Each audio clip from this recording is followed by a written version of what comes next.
যত ধরনের। প্রিয় দর্শক মণ্ডলী, universal medical college and hospital limited আজকের সংবাদপত্রে আপনাদের সবাইকে স্বাগত জানাচ্ছি। নিউ এজ সম্পাদক নুরুল কবির রয়েছেন আমাদের সঙ্গে। নুরুল কবির, স্বাগত। ধন্যবাদ আপনাকে।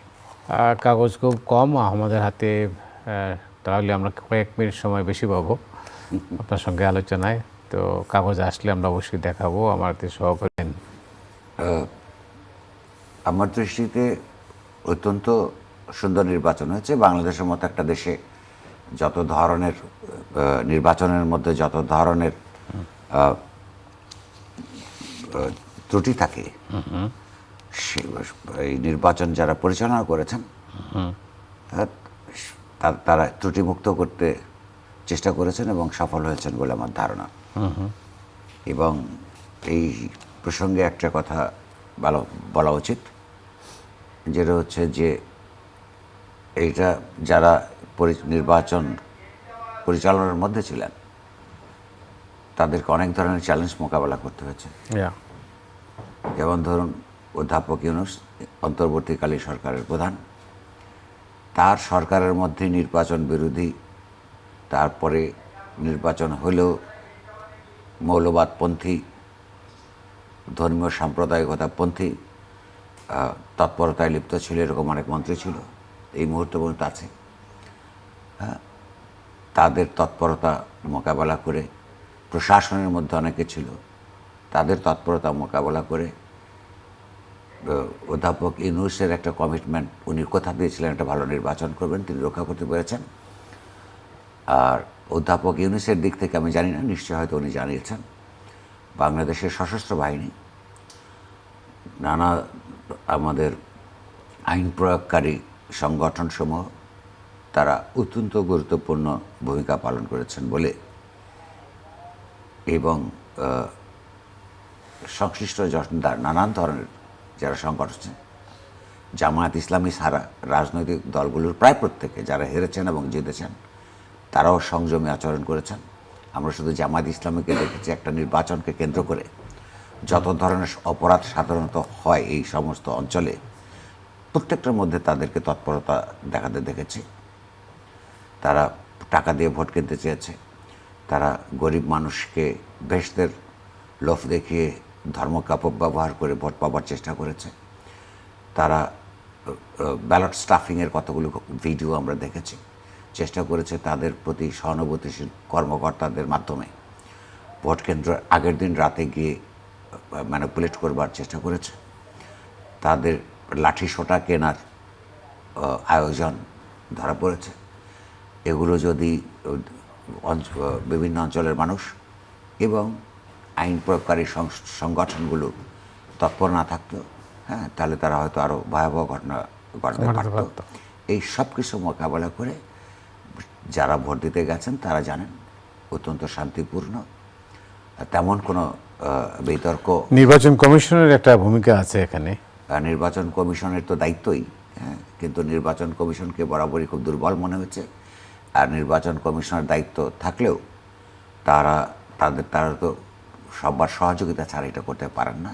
তারাও তাদের ভূমিকা পালন করার চেষ্টা করেছেন বলতে হবে। সেই দিক থেকে বাংলাদেশের মানুষের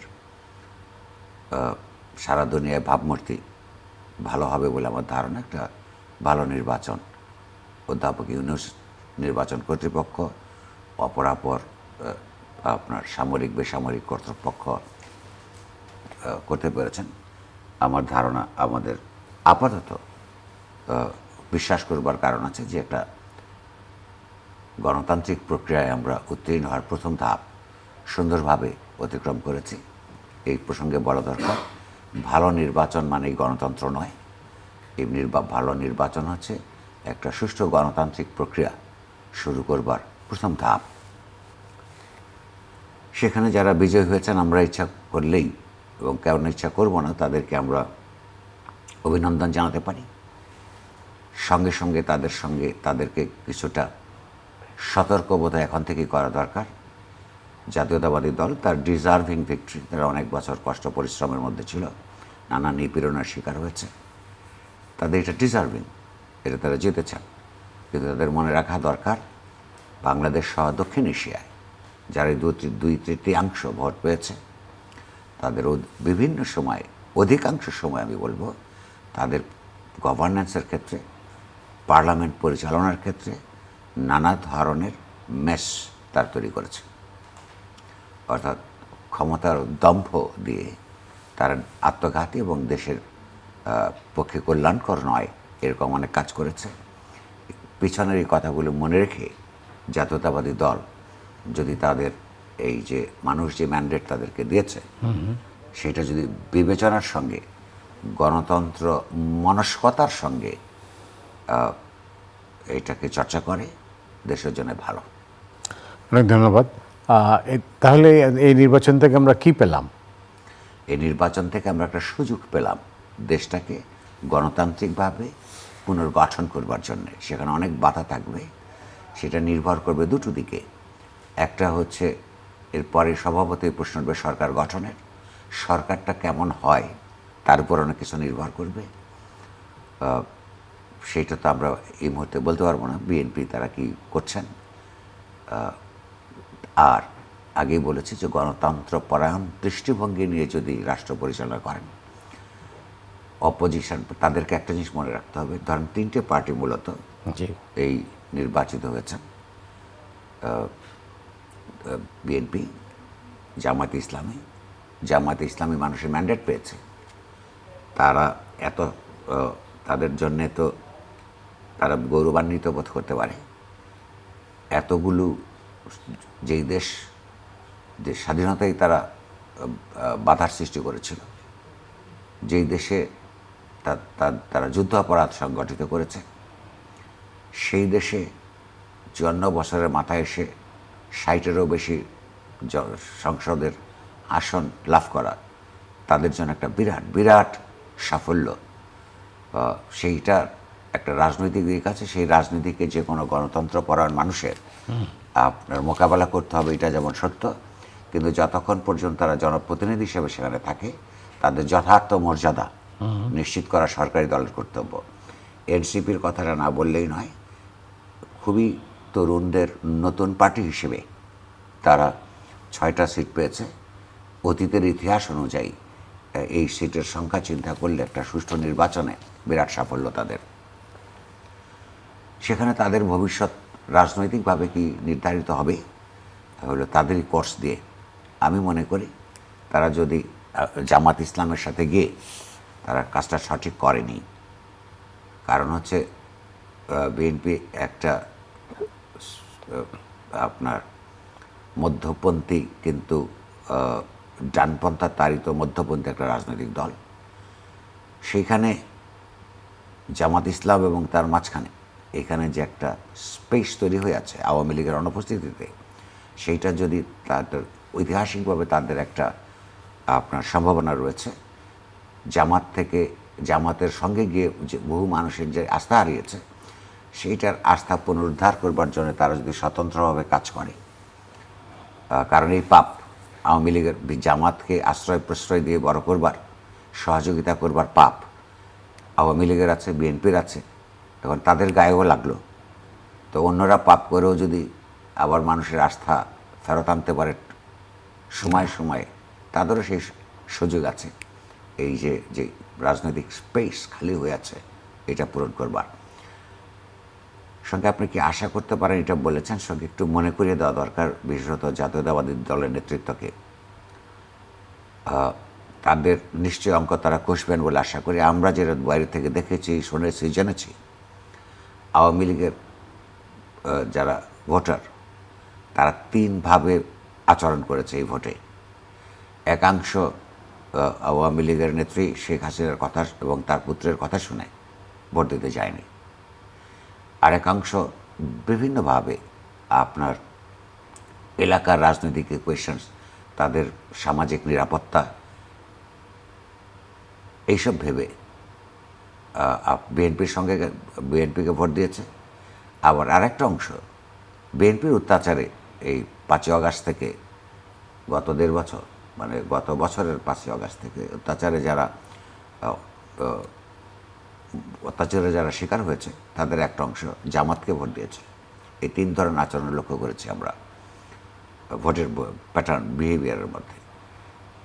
আরেকটা খুব গুরুত্বপূর্ণ ব্যাপার, সেটা হচ্ছে যে বাংলাদেশের সংখ্যালঘু হিন্দু জনগোষ্ঠীর একটা বিরাট অংশ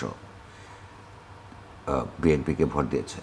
সাধারণত তারা এটা দেয় না, এবং সেখানে যে তারা যে দেয় না, সেখানে বিএনপির রাজনীতি এবং বিহেভিয়ারের তাদের প্রতি আচরণের একটা ভূমিকা আছে। সে শুধুমাত্র হিন্দু জনগোষ্ঠীকে দোষ দিয়ে কোনো লাভ নাই। তারা নানান রাজনৈতিক ঐতিহাসিক বাধ্যবাধকতার কারণে বিএনপিকে ভোট দিয়েছে। তা না হলে বিএনপি এতগুলি সিট পেত না। এটা বিএনপিকে স্মরণ রাখতে হবে। তারা একটা সুযোগ দিয়েছে বিএনপিকে, যে তারা একটা কেবলমাত্র একটা মাত্র ধর্মের সংখ্যাগরিষ্ঠতাবাদী রাজনৈতিক দল হওয়ার পরিবর্তে দেশের সমস্ত ধর্ম, বর্ণ, জাতিগোষ্ঠী নির্বিশেষে সকলের দল হয়ে উঠবার একটা সুযোগ দিয়েছে। তাদেরকে পাহাড়ি জনগোষ্ঠীও ভোট দিয়েছে, বিএনপির ক্যান্ডিডেটরা সেখানে জিতেছে। এই সবগুলোর ব্যাপারে যদি চিন্তাশীলভাবে বিএনপি এগোতে পারে, তাহলে কতগুলো আমরা ইতিবাচক জিনিস দেখতে পাই। সঙ্গে তাদের আরেকটা জিনিস মনে রাখতে হবে, আপনি যদি সাধারণভাবে দেখেন, বাংলাদেশের যে পার্লামেন্টটা তৈরি হতে যাচ্ছে খুব ইন্টারেস্টিং হয়ে উঠবার সম্ভাবনা আছে। নানাত তরুণ, অর্ধ তরুণ, প্রবীণ, সব মিলিয়ে নানা চারিত্রিক বৈশিষ্ট্যের চিন্তাভাবনার মানুষ সেখানে গেছে। ইন্টারেস্টিং হয়ে উঠতে পারে, প্রাণবন্ত একটা পার্লামেন্ট আমরা পেতেও পারি। কিন্তু লক্ষ্য করুন, সেখানে দুইটা আপনার জনগোষ্ঠীর দুইটা গুরুত্বপূর্ণ অংশ খুবই আপনার আন্ডার রিপ্রেজেন্টেটেড। এক নম্বর নারী।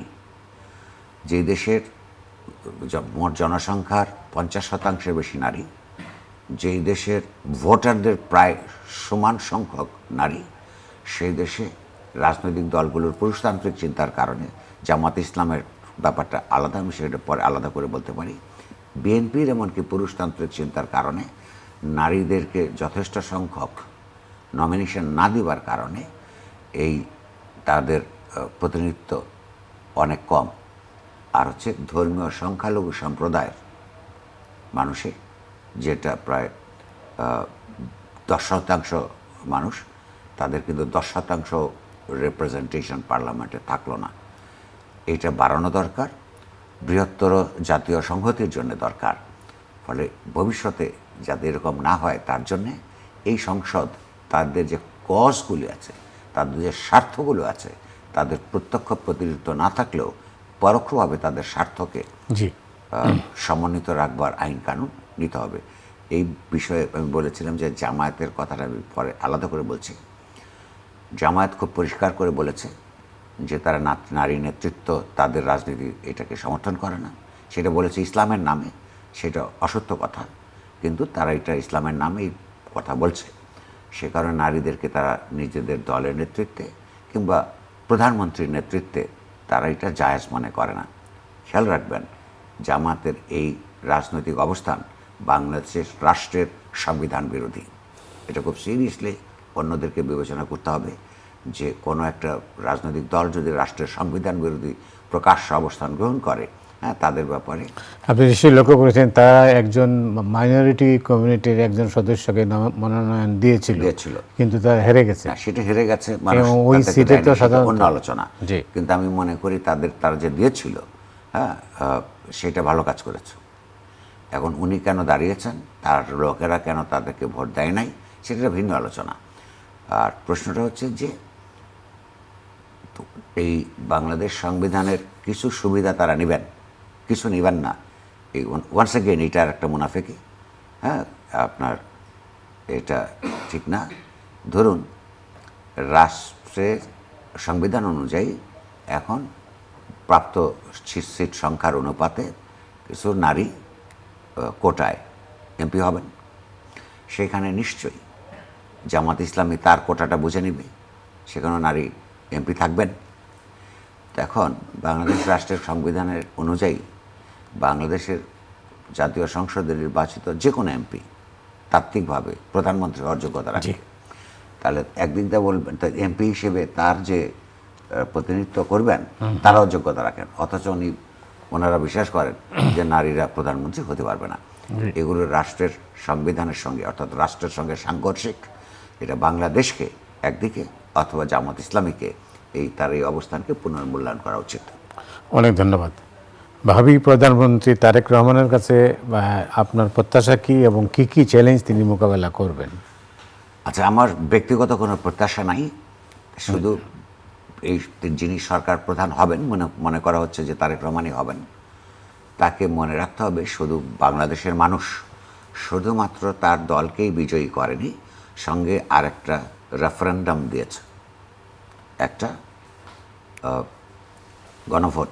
সেই গণভোটে সংস্কার কর্মসূচির পক্ষে বিপক্ষে মানুষের একটা অবস্থান রাখবার সুযোগ দেওয়া হয়েছিল।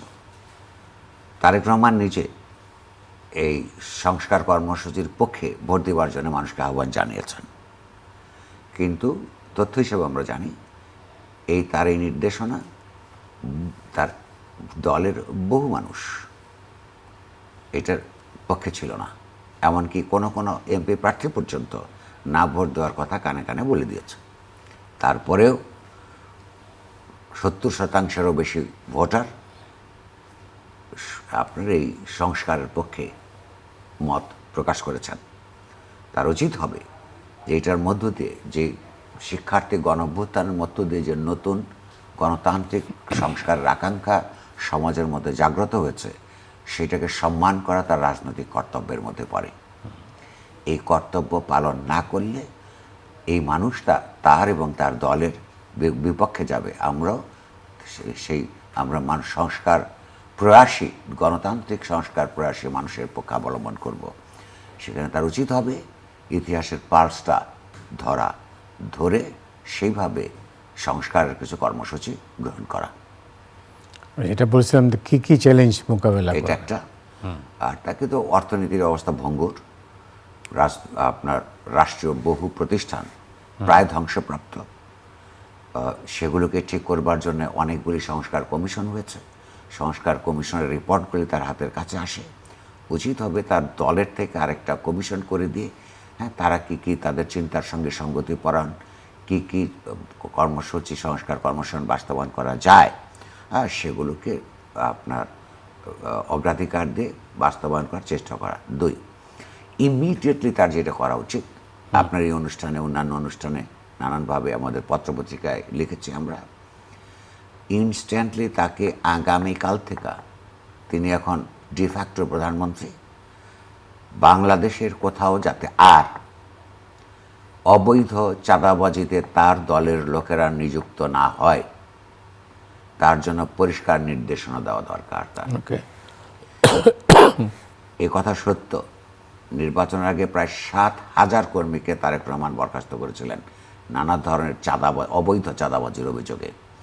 আমার কথা হচ্ছে, আগেও বলেছি আবারও বলছি, ভবিষ্যতেও বলতে থাকবো, দেশের মানুষ যখন ব্যবসা বাণিজ্য করবেন, আয় হলে আয়কর দিবেন, সেই আয়কর রাষ্ট্রের তহবিলে জমা হবে, তার মধ্য দিয়ে দেশের জন্য কল্যাণকর নানান কর্মসূচি বাস্তবায়ন করা হবে।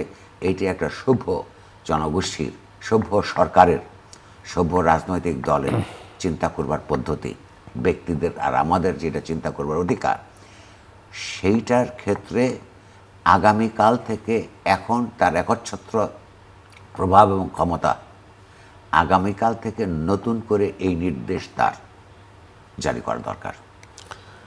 গণমাধ্যমের স্বাধীনতা এবং মত প্রকাশের স্বাধীনতা, এই দুটো ব্যাপারে আপনার নতুন সরকারের কাছে আপনার কি প্রত্যাশা? নতুন সরকারের কাছে নতুন কোনো প্রত্যাশা নাই, সারা সরকারের কাছে আমাদের এই প্রত্যাশা থাকে। আর আমি একটা জিনিস খুব পরিষ্কার নিজের অভিজ্ঞতা দিয়ে, সেটা হচ্ছে প্রথম কথা হচ্ছে এই সরকার এই সরকার মানে হচ্ছে সম্ভাব্য বিএনপি সরকার, তারা তাদের ম্যানিফেস্টোতে আচ্ছা এই যে মশা যাতে না থাকে এটার জন্য একটা কর্মসূচি করা দরকার। করা যায় না রাতে বাসায় গিয়ে মশার আক্রমণে, এই যে এখানে পর্যন্ত মশা। আচ্ছা, যেটা বলছিলাম, তারা তাদের নির্বাচনী কর্মসূচির মধ্যে গণমাধ্যম প্রতিষ্ঠানগুলোর গণতান্ত্রিক স্বাধীনতা নিশ্চিত করবার জন্য ব্যবস্থা গ্রহণ করবে, প্রয়োজনে আইন কানুনগুলি সংস্কার করবে কথা দিয়েছে। এই সাধারণ যে প্রতিশ্রুতি, এটাতে আমরা খুশি। এখন প্রশ্ন হচ্ছে যে একই সঙ্গে ইংরেজিতে যেটা বলে you have to keep your fingers crossed, যে করতেও পারে নাও করতে পারে। যদি না করে, গণমাধ্যম তার নিজের শক্তি সামর্থ্য দিয়ে, ইতিমধ্যেই আমরা গত কয়েক মাসে অন্তত সম্পাদক পরিষদের আপনাদের নির্বাচিত সভাপতি হিসেবে আমরা দেখিয়েছি যে এই ব্যাপারে আমরা কোনো কম্প্রোমাইজ করতে রাজি নই। তারা যেমন এক ধরনের নিপীড়নের শিকার হয়েছে আওয়ামী লীগের আমলে, পুরোটা বাংলাদেশের সংবাদপত্র প্রতিষ্ঠানগুলো, গণমাধ্যম প্রতিষ্ঠানগুলো নানা ধরনের নিপীড়নের শিকার হয়েছে। এই নিপীড়ন সবসময় শারীরিক নিপীড়ন হতে হবে এমন কোনো কথা নাই। এখন সংবাদ মাধ্যম প্রতিষ্ঠানগুলোকে যখন কোনো সরকার ঠিকমতো লিখতে দেয় না কিংবা তার কথা বলতে দেয় না, এটাও মনস্তাত্ত্বিক নিপীড়ন। মানুষের বুকের কষ্ট রেখে এই পেশায় আপনার জড়িত থাকতে হয়।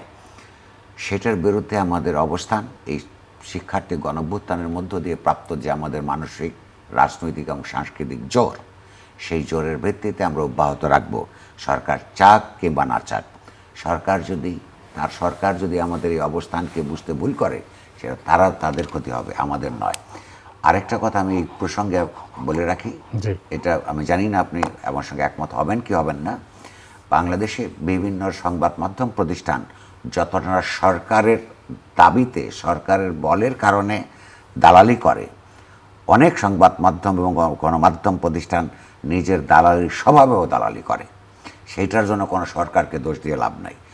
যদি সাংবাদিকরা গণতন্ত্রপরায়ণ, স্বাধীন সাংবাদিকতার প্রতি ঐক্যবদ্ধ, প্রতিশ্রুতিবদ্ধ থাকে, তার ইচ্ছে করলেই কোনো সরকার তাকে দমন করতে পারে না।